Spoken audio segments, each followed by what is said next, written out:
Welcome to the Secret KeepHers Podcast with your host, Corinne Zuleger.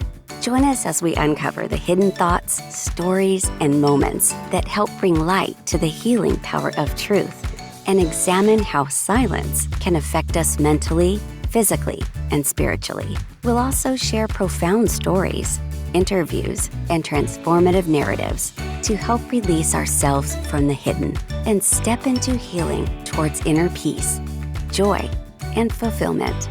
Now, here's your healing strategist and host, Corinne.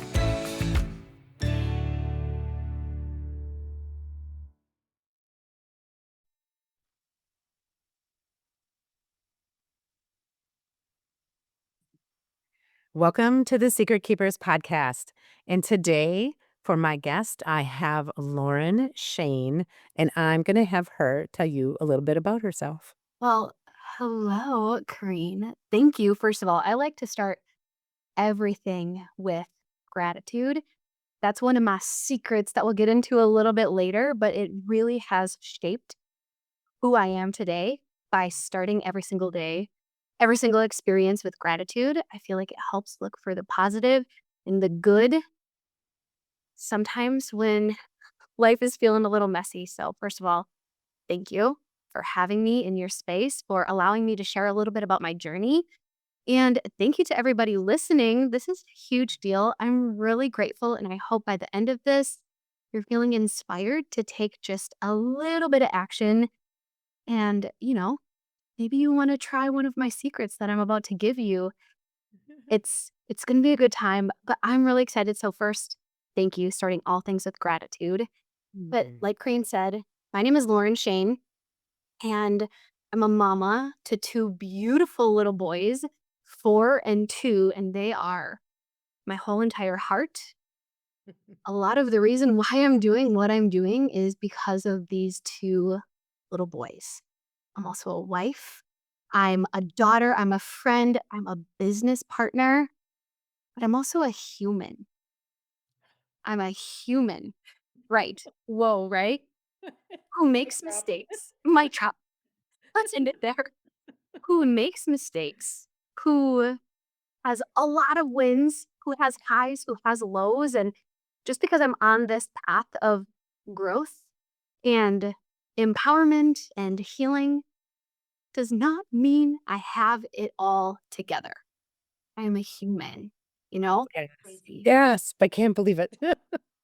Okay, that's And sometimes I think when people see podcasts like this or they follow you for some amount of time, they think, "Oh, she's got it all together. She knows everything. She doesn't have a bad day." yeah, exactly. Yep, red stripe. Um, While I have really amazing days, still have low days. However, here's the difference. I now have the tools and the secrets in my back pocket to help me get out of that stuck and that yuck. So, I'm a human and I'm also a certified sound healer. That was not always my journey. That is who I am. This is who I am. But in a past life, meaning, how old am I? I'm 29. 8 years ago, I was a physical therapist assistant. And What? I chose that. And I I chose that life. I chose that career because I was told I would be good at it. Oh, yeah, Mhm. that's relatable. Hmm. And I'm sure that there are some people listening who's like, yeah, I've been there. Yeah, Chose that career, one, because I loved helping people. And that's not a good enough reason to do something, right? But I loved helping people in the sense that after somebody worked with me, they felt better than they did before they got to me.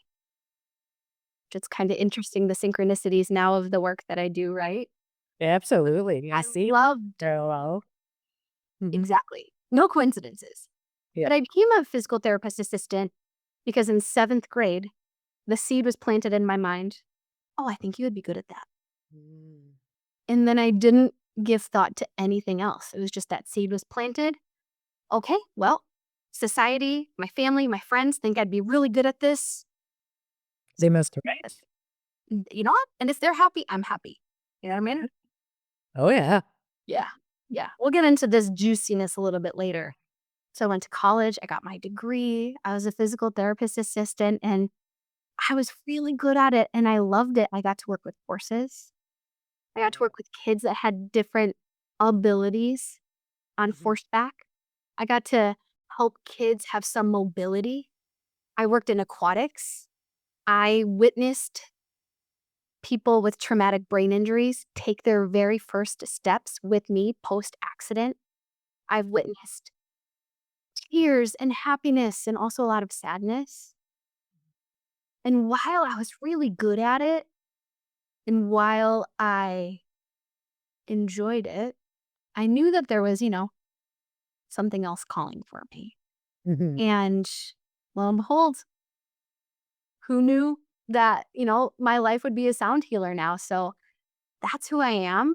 But, there's a lot of life that got me here so far in just my 29 years. I That's how I met you, as a sound healer, so I did not know that the physical therapist assistant existed prior. I knew that you were newer on the sound healing journey that I knew when I met you a few years ago. Probably, gosh, I think 5 now, because I think it was during COVID. Yeah. That's wow. So anyway, um it's been a number of years, and, thank you for sharing that part of it. I know with, keeping in line with the secret keepers, we talk about all things secrets, right? We talk about the secrets that we hold within our body that they wreaked a little havoc, and I know that you have a few that maybe affected you spiritually or mentally or emotionally um, the whole gamut, right? It may have run the whole gamut, and so with that being said, Lauren, let's talk a little bit about like what even life looked like pre-physical therapy assistant. Yeah, I know you knew I was going to go there because it's not Ooh. good, right?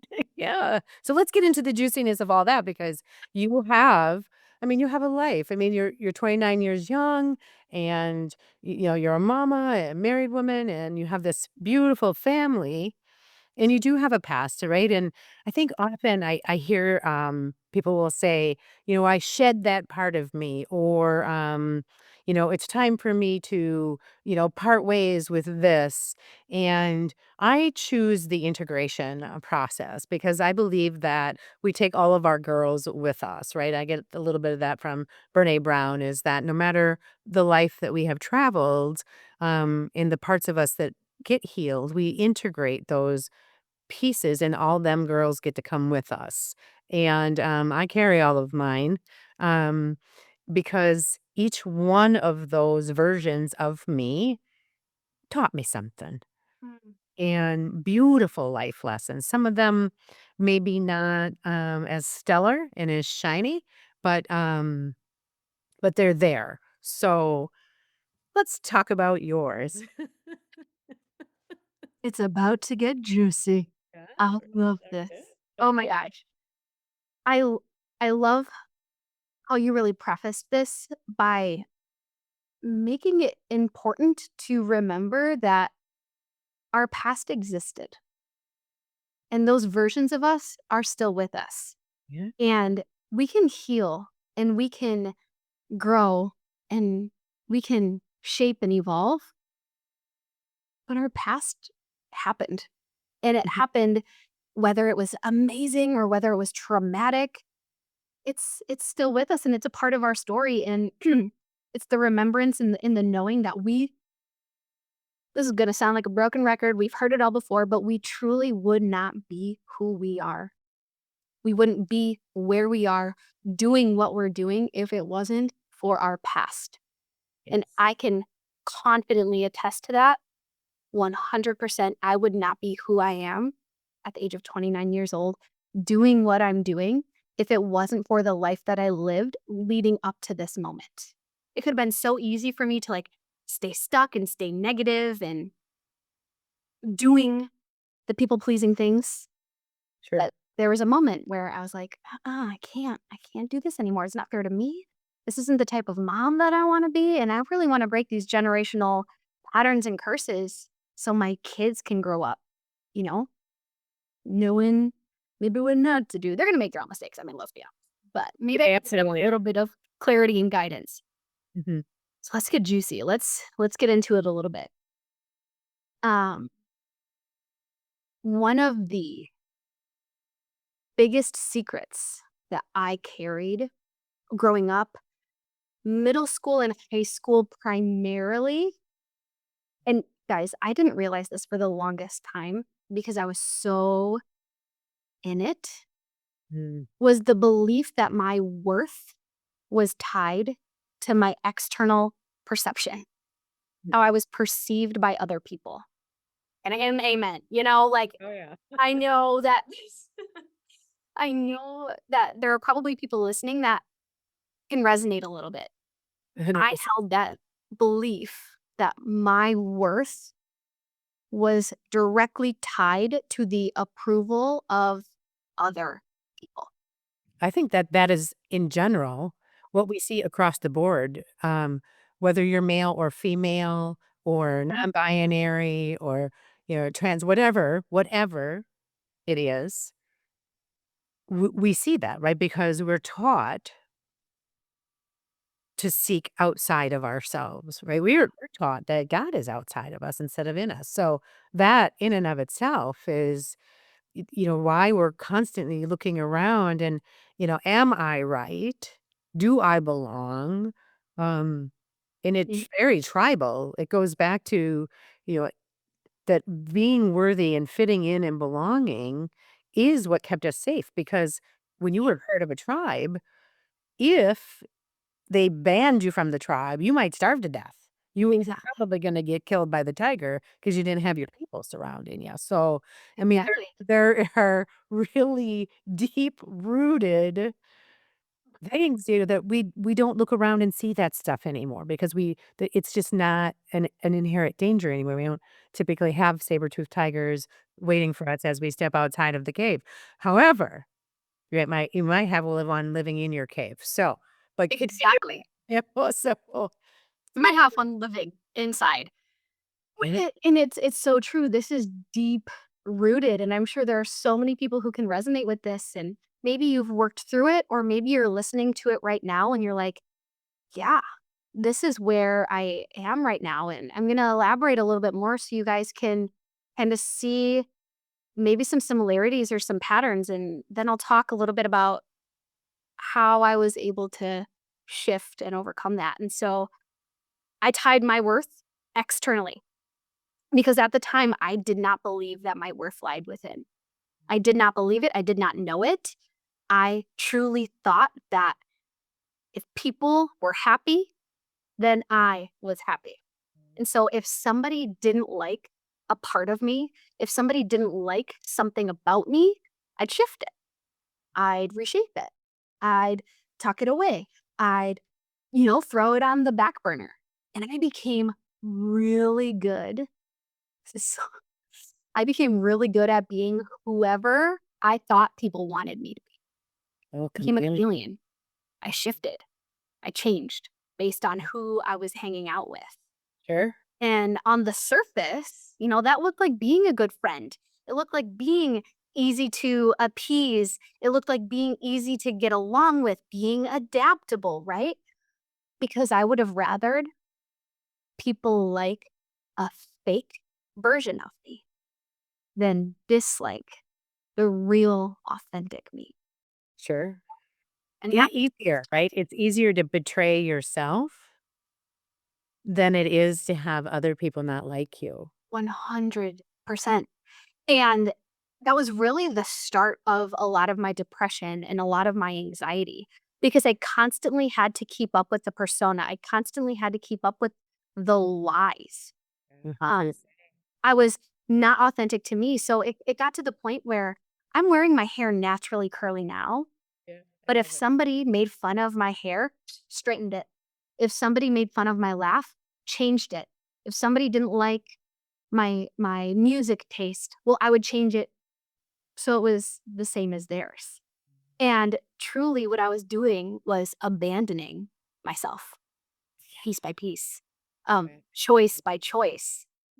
And every time I chose, this is so sad now thinking about it and talking about it, but every time I chose their comfort over my own truth, I was trading authenticity for acceptance. Oof. I was I feel, trading being authentically me for their acceptance, for their approval.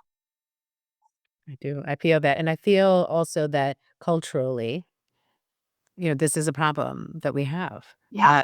I see young people day in and day out trading the values and the character qualities that they were raised with to conform and to fit in, and with the sense that that is belonging. Yeah, Um, and it actually is quite the opposite. it is. And Because it left me feeling so lonely. And it yeah, lets it makes if you've experienced this before too, it feels so lonely. yeah, Because people aren't even seeing you for you. They're seeing a made up version, right? And so that yeah, on the inside you're like, "Oh my gosh, they don't even see me for me because how can anyone truly connect with you when they're not actually seeing you?" yeah. So They don't. I You don't know who you are, right? You don't know who you are, so they don't even know who you really are, and so they're getting this masked up version of you that you put on because that was so much easier. That was. And I know from my own experience of all of that, what happened then is when somebody would reject me, Mhm. and I would just internalize that so deep into my worth, um, I drank.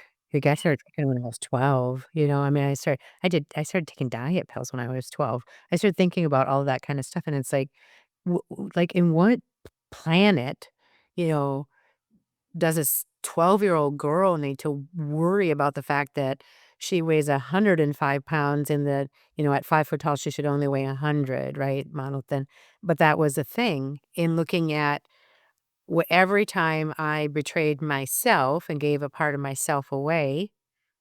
And that's a whole other deep level of crap that happened during the teen years.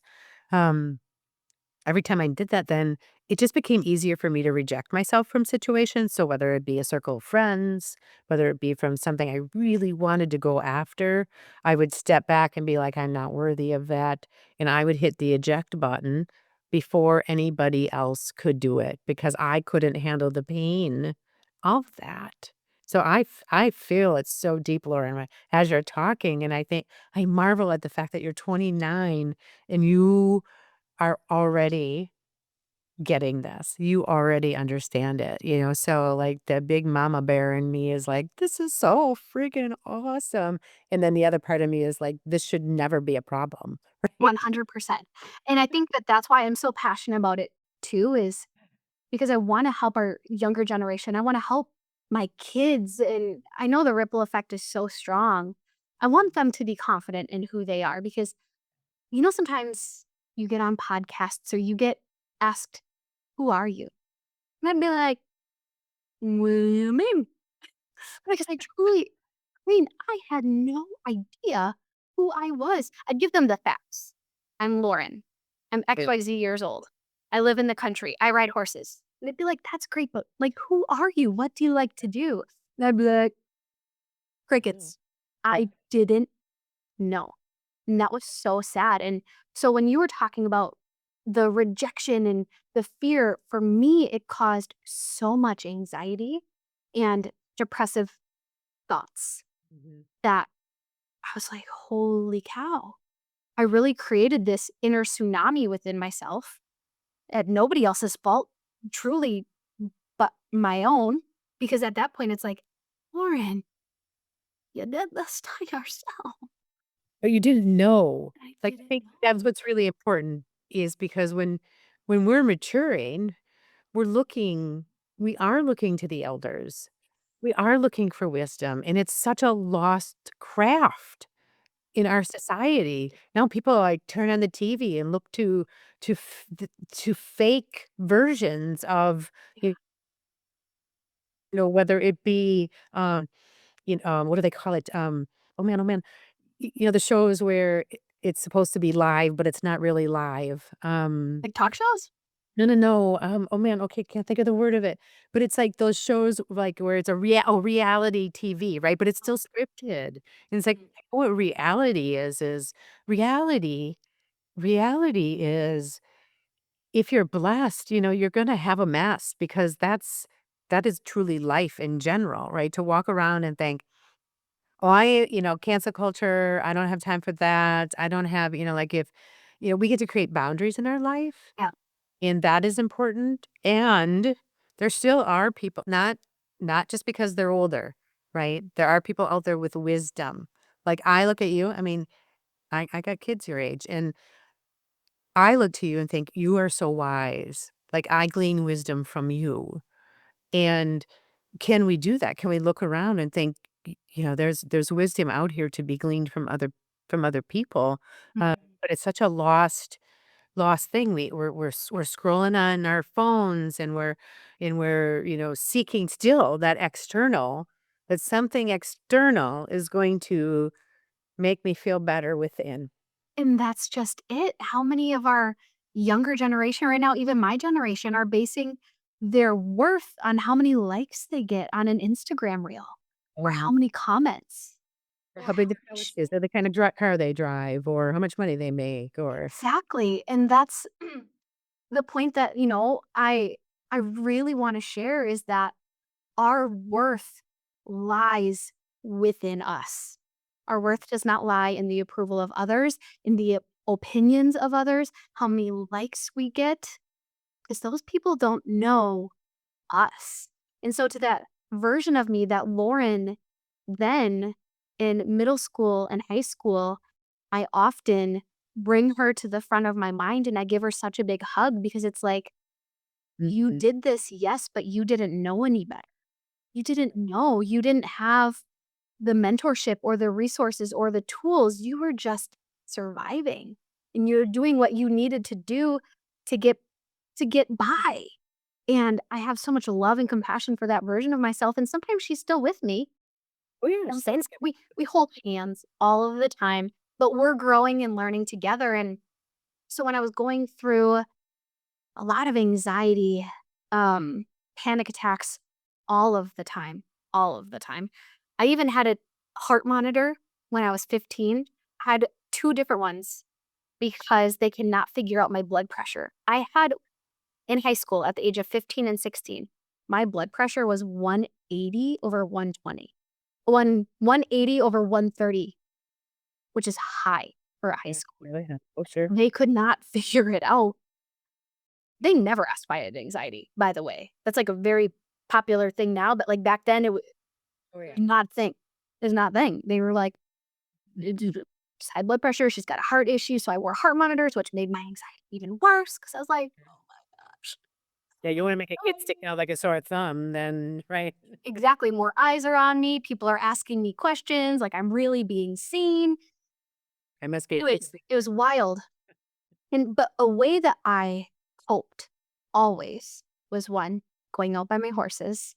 They have always been such a healing, safe space for me. Scientifically and spiritually, horses hold a lot of healing power. Our heart rates are able to sync up, and their heart electromagnetic field extends, like, I think, up to 6 feet outside of their body. And so when you are in close proximity to a horse, your heart rates can sync up. That's why they always say, too, if you're nervous, the horse is nervous. If you're calm, the horse is calm, Yeah. because the greater one attracts the other. And so they were always way more grounded and calm than I was. And so they got me there. But the other thing was I always listened to music. Always listened to music. I've never been a person to listen to hard rock or rap or anything that feels heavy on my body. If I can feel the bass, that is not music that my body likes. If anything, it makes my anxiety worse, Okay. which I'll get into a little bit because intention, especially with music and frequency, is everything. Okay. but always listen to music. And it was always calming meditation music, or I would listen to, here's people here, sorry, or I would listen to um, Christian music, country music, something that was just a little bit more soft, really feel good, different frequencies. And I was always able to bring me back to a state of neutrality. Mm. My body was constantly operating in fight and flight, our sympathetic nervous system. And frankly, a lot of us are operating in our fight and our flight, which is stress and anxiety and go, go, go, do, do, do. You gotta be everywhere all of the time. And what listening to that music really did for me and my anxiety was it was able to bring me to a state of rest where I could take a full deep breath, where I could feel that. And it just feels good when you get that full exhale or inhale. You know what I mean? Yeah. And so I always turn to music and frequency as a way to regulate myself during tests, before and after. If I had a job interview, if I had a bad day at school or a bad day at work, if I was overwhelmed, I'd always turn to music.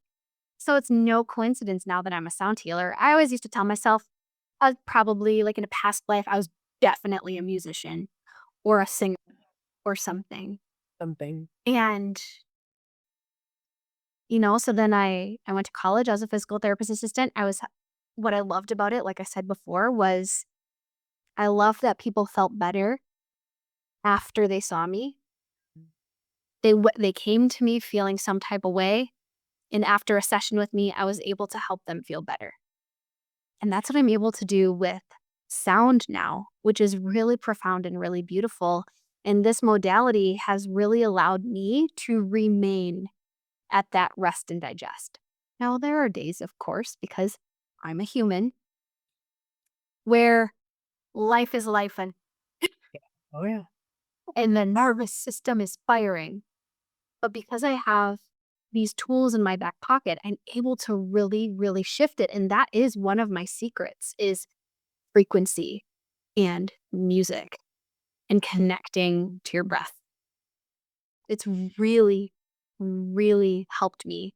I know it's helped you. I know if it's helped so many people that I've connected with. And I'm just really grateful that I found it when I did. It's so awesome, and it's so awesome because it directs you inward.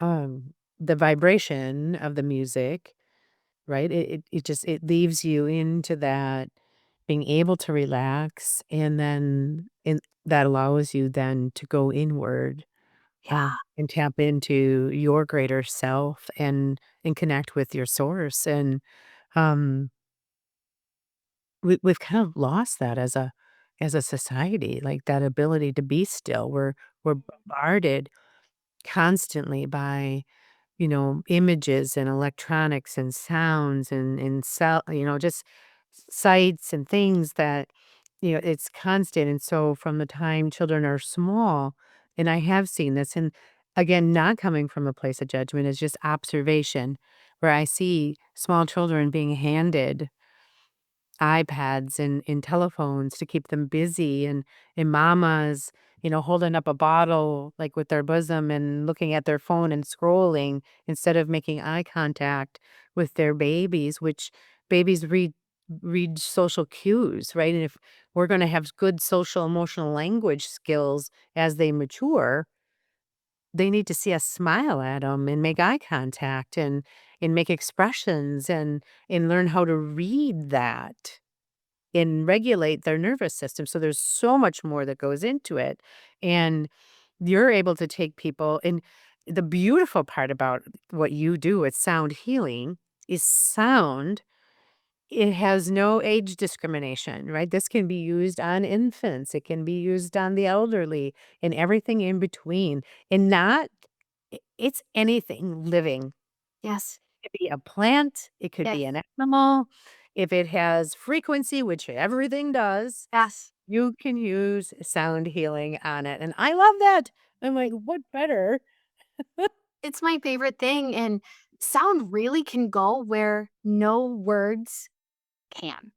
It really works on a cellular level. It goes where words, oh, well, alignment. Thank you. It really does. It goes where words can't. It goes really to our subconscious. It goes internal. And I love how leading up to this, you were talking about our babies and you were talking about our kids and we were talking about stillness and being okay in the stillness because I have a story that leads up to how I got started in sound healing. And this is actually one of my first aha moments. As you were talking, I was given an aha moment that I really want to share. So Yeah. people that have followed my journey before know this story, but I think it's important to share. So when I was pregnant with my first son, Jace, who is 4 years old now, I was put on bed rest at 20 weeks. Oh, yeah. I get goosebumps again. Yes. And it was one of the scariest moments of my life. At 20 weeks, my cervix was 11 millimeters, so 1.1 centimeters. Okay. During your entire pregnancy, for those of you that don't know, your cervix is supposed to be 4 centimeters or 4D millimeters. Okay. Your entire pregnancy. And then when you go into labor, that's when it starts to shorten and then dilate to make space for baby. Well, at 20 weeks at my anatomy scan, they found that my cervix was 11 millimeters or 1.1 centimeters. Mm. And it was terrifying, Yeah. absolutely terrifying because you want to know the words that were told to me? Because I am very good at advocating and standing up for myself, but the words that were told to me was, there is nothing that we can do for you. We typically don't do any intervention for first-time mamas. We don't do any intervention until it's your second pregnancy. Intervention meaning surgery or a cerclage. And a cerclage is what they do. They actually they stitch up your cervix so it is nice and strong so it can't shorten anymore. Okay. To which I look at my doctor and I was like, you're telling me right now that there's a procedure that can be done, but because I'm a first-time mom, you're not going to do it on me? And then he kind of gave me a little look and I said, my baby is safe and alive in my belly right now. But you're telling me the way that my body is acting right now, that in a couple weeks, I'm probably going to lose him. And there's something you can do right now that could actually help, but you're not going to because I'm only a first-time mom? Yeah. I could not wrap my head around it. And so I fought real hard with my doctor. And I was like, you know what? Fine. How about this? For the next week, I'm going to lay low. Because my doctor then told me I should go about my day. I should go to work. I should keep doing my normal. And I'm like, clearly my normal is not Yeah. being helpful right now. My body is not responding to pregnancy like it should.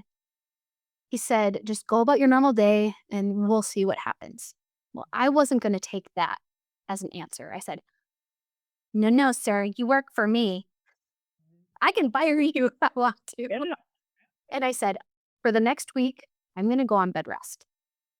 And I'm going to come back. And if my cervix has shortened anymore, then I want to get a cerclage because if there's a way for me to protect my baby, I'm going to do that. He agreed.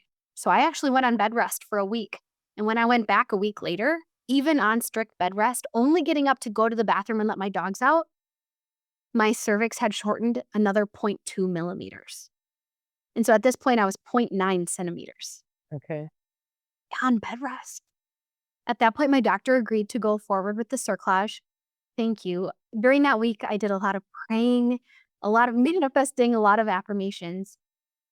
But after the cerclage was in place, I was instructed to keep up with the strict bed rest. At this point, it was 21 weeks. And it would be a miracle if I made it to 24. But I needed to stay on strict bed rest. And so I did.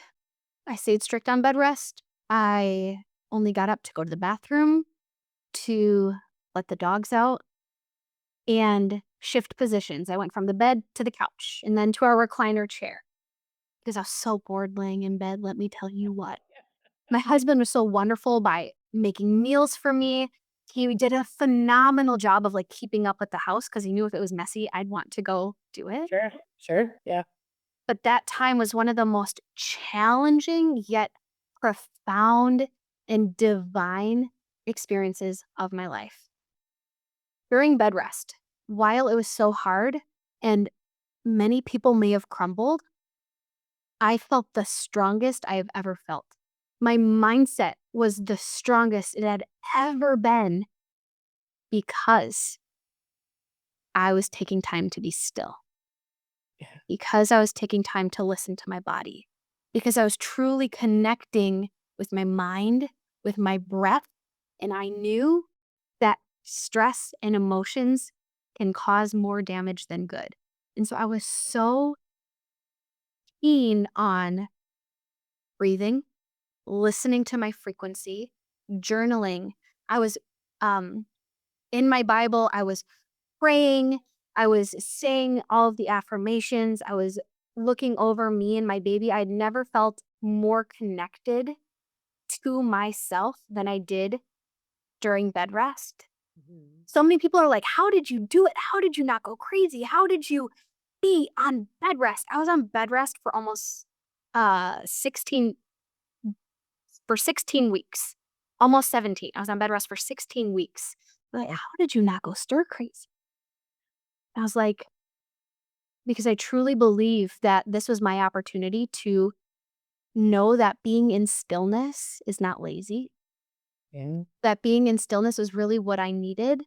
And one, I needed to do it for the safety of my baby and me. And if you're a mama, you know you'll go through the ends of the earth to protect your kids. I was just gonna say that it was inside of you that knowing that the the the pain that you were experiencing, I put pain in air quotes, the pain that you were experiencing being on bed rest, um, was nothing compared to the gain that you were going to have by giving birth to a healthy baby and keeping that baby safe. And yeah, like you said, there, I mean, we do, and I believe this with every woman out there that's ever experienced, motherhood in some way, shape, or form, is that we're always doing the best we can with the information we have.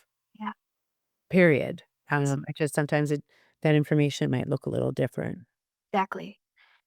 And so it was hard, but it was one of the coolest experiences because when I was on bed rest was actually when I attended my first sound bath. I was gifted a sound bath by Ashley Moss, who's my best friend and business partner. And I went to that sound bath, even though I was told that I needed to be on strict bed rest. I did drive myself there because you know what? Mental health, and I knew that I would be okay. I knew that I needed it. It's like I need to get out of the house a little bit. I mean, when I tell you I was on strict bed rest, I was, except for when I went to the doctors and to this sound bath. Mhm. And that was one of the first times where I could lay down and when I didn't have my racing thoughts, when I didn't feel like I needed to be anywhere or do anything other than just lie there and receive. My whole body felt like it took an exhale. I felt like I could think clearly. I felt so calm and renewed and recentered that was the catalyst of me saying, I think I could do this. If I feel so good right now, in probably one of the worst physical states I've ever been in, if I can feel this good, how good can I feel if I keep doing this? And then how good can I make other people feel? Yeah. And which goes then to, I just want people to feel better after seeing me than they did before they came, which goes back to physical therapy. And so I went home and then I would look up sound baths on YouTube or on Spotify and I would just listen and I meditated. And I truly believe with all of my being. And this was like the download that I got before that I was talking about is that if I did not go on bed rest, if I did not have that experience, I would not be where I am today. I don't know if I would be a sound healer because I never got to experience that first sound bath. I never got to experience what that felt like. Maybe I would, but I don't know if my journey would be what it is now. I truly think that sound in my life was definitely going to happen. But I mean, now I have been certified for over 2 years. Hold on, back up. Jace, like I said, is perfectly healthy. I delivered him at 36 weeks and 5 days. Um, when I made it to 24 weeks, they said I was a miracle. When I made it to 28 weeks, my doctor said, I've never seen anything like this with somebody in your condition, and he's been doing this for over 30 years. When I made it to 32 weeks, I got messages from all of my nurses. And when I went in to my ultrasound appointment, they all came in to say how happy they were for me. And then at 36 weeks, my room was flooded with all of the care providers looking at Jace and seeing this miracle and being so proud of me for advocating and fighting, because if I didn't, he wouldn't be here. And that brings tears to my eyes because he started preschool this week. Yeah. I love And it's it. just crazy to think about, the choices that we make and how it really does affect everyone. And so now I've been certified Yes. And you bachelor or take it all over, take your show on the road, and people can access that. So we know that sound healing, it has been this very pivotal portion of all of your healing, and you now you do events, you do private. I've had you in my home several times now. Yep. Uh, we love it. My sister and I, and it's if you haven't tried sound healing, you really need to give it a go because it is exactly that. It's therapeutic and it's healing, um, with everything and everything you've been through, and it's been quite a journey already at 29 years old.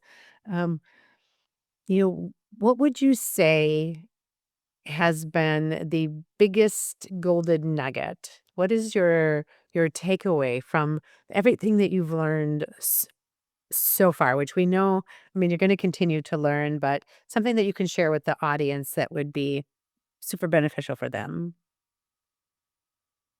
I think my golden nugget piece of advice, or something that I've been reminded of time and time again, is that it's never too early to start and it's never too late to begin again. Yeah. You are never too young or too old, quote unquote, right, to start your journey of healing. I Right. don't care if you're 12, I don't care if you're 89. And It's never too early or too late to start or even to go after your dreams. Just because you are going on a life journey right now doesn't mean that's how it has to be. The beautiful part about this life is that it's our life. yeah. The beautiful part about this journey is that it's ours, and we can really make those decisions of, you know what, if I'm not in alignment with this anymore, that's okay. I can shift it. And I know it sounds easier said than done, but truly, there is no perfect time. Yeah. It's Just just get out there and live, right? It's Yeah. just a decision. You just have to make that decision. And so I really think, because we've talked about, I'm 29 and you are, I don't know if you want to say your age, but you are 57. 7, right? It's never too early or too late. There's a woman who is in my sound healing mentorship who is 20. She's mentoring future sound healers. And then there's a woman who's joining us for this round of training, and she's 65. I love it. See, and healing is universal, right? It's a universal language, and so is music. Music is a universal language, and love is the key. There's a song out there.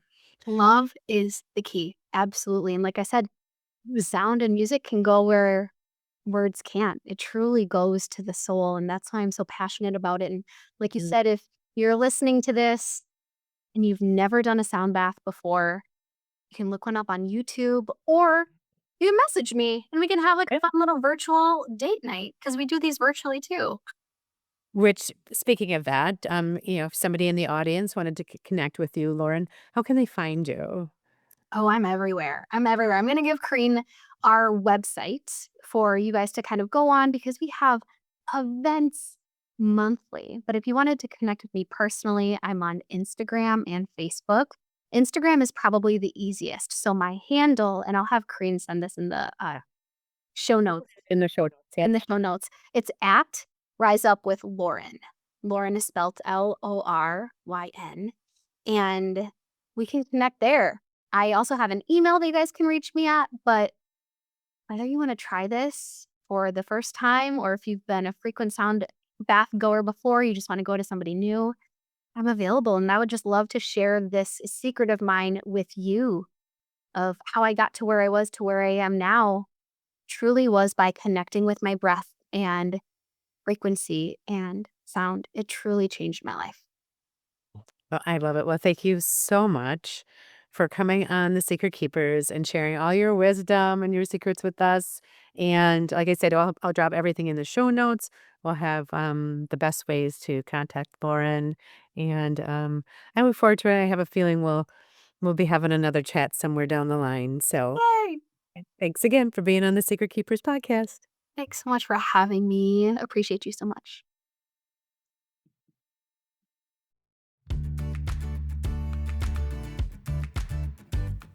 Thank you for joining the Secret Keepers podcast. If you found this episode helpful, please give us a like and follow so we can invite you back. And if you just want more, visit CorinneZuleger.com. Remember, you're not alone.